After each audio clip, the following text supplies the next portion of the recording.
Hey, if it wasn't obvious enough, this video is extremely negative and petty, and I ask if you like my more positive content where I appreciate things about the games I like, then please go watch those instead. This video is not meant as an attack on anyone in particular, but rather things I've noticed and things I want to change, but, you know, can't because I can't change people's minds. What the fuck am I talking about? I'm just talking about shit that annoys me. Don't mindlessly agree with me, come to your own conclusions, yada yada yada. Let's get started.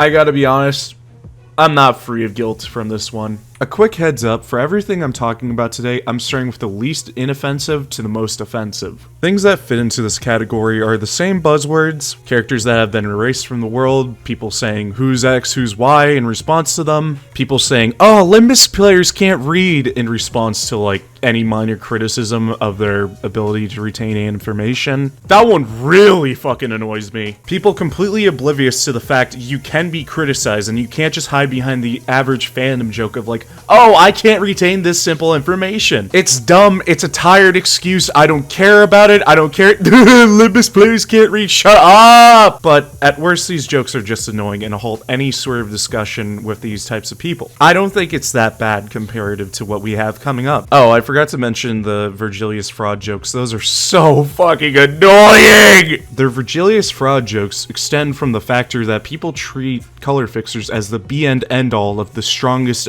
beings in the PM universe when they are, in fact, not. In a world full of Shin, Mong, and all sorts of new power systems in play, I think Vigilious is holding up pretty good. I know the joke stems from people missing Roland and Gevra, and I get that, don't worry, I get that. However, this is not a healthy way to cope.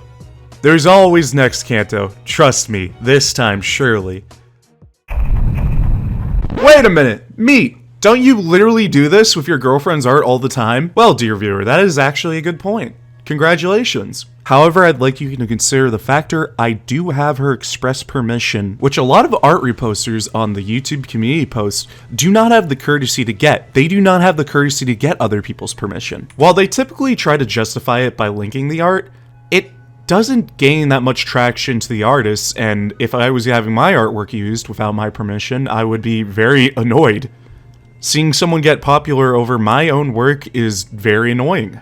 It's happened to me before. They don't realize how much this actually hurts individual artists, and rather would just like to share pictures they like.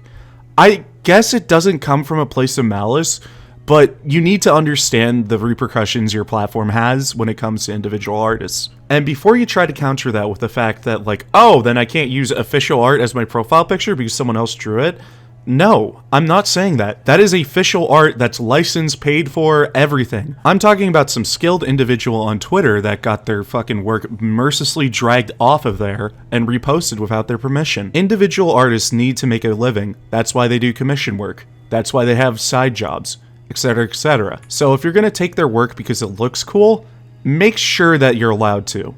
Thanks. I decided to downsize this section into one because honestly, they're two cheeks of the same ass. Let's start by explaining what a metaslave actually is. This Urban Dictionary definition actually serves it well. A metaslave is someone who plays a multiplayer video game and refuses to use any weapons/characters/skills that aren't considered meta. Although someone who uses the meta can be someone who simply enjoys using the most reliable tactics available, metaslave is used to describe someone who sees anyone who doesn't use the meta as an idiot or noob, and may even berate those who refuse to comply with their demands. Now, if you're keen, you notice something specific about the phrasing. This is for multiplayer games, and you know, Limbus Company is a single-player game. So that brings up the question, why the fuck do you care? Why do you care someone's using a worse team than yours? Why do you care someone can't maintain a status? Why the fuck does that matter? They're playing a single-player game how they want to play the single-player game. You fuckers always spam your spreadsheets like they're gospel, yet you can't fucking satisfy a woman. You're just I'd like to firmly apologize, but that specifically icks me. People who see a new ID release and immediately label it as something like lesser than another ID, instead of enjoying like the fun factor of like, oh, I don't know, different team composition. Dog, these fuckers started coming after LCA Ujat Otis. Fucking Ujat Otis! This one! There's nothing wrong with optimizing a game and playing to your own potential.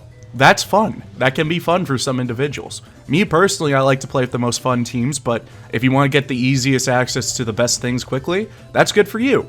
However, when you force it on others, that's gay! And I'm saying that as a gay person, I mean it homophobically. Speaking of people who dictate how you should play, backseaters. Now, backseating itself isn't inherently evil if you have permission, and I understand the willingness to help as PM games are very hard, but it is unbelievable the lengths some of these fuckers will go to. Especially when you exclusively say, hey, no backseating, I will ask for help if I need it. They will say, oh, I was just trying to help. That is no excuse! Being ignorant to a crime does not give you a permit. If you don't read a description for something and you don't understand, that doesn't give you an excuse. Own up to your mistakes, admit them, and fuck off. Stop trying to excuse yourself and understand that not everybody wants your help.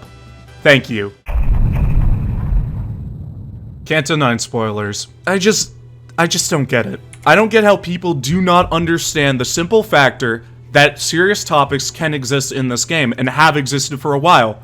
This is a dystopian setting where corporations are monopolizing everything about daily life. Project Moon's World War I started over patents! Patents for creations! Talking about war crimes is like dime a dozen in Limbus lore. They literally used Valencina to beat it over the head how horrifying the smoke war was. So when you hear about mutilation, torture, all these types of stuff, you're really so adverse to believing the cuckoo spawn committed sexual assault. Especially with this line. Oh, and with this line! You can't just say, oh, this is just subtext. No. Because Lord of Hongyuan Honglu, which is one of the most popular IDs in the game, unfortunately, also beats the silver earhead with his lines in his Updike story. Another thing, some people don't believe Rian is groomer because male characters in fiction can never do any wrong. I can understand this as grooming is typically connotated with sexual desires, but rather than that, I mean grooming for a role. Whether you like it or not, Rian groomed Sora, the hopes of her becoming his daughter. And also Rian groomed Ryoshu into becoming a pseudo-concept incinerator. We literally see this happen. And before you come at me saying, well, Rian was just following the prescripts, I would like to remind you of his passive of indulgence in the prescripts.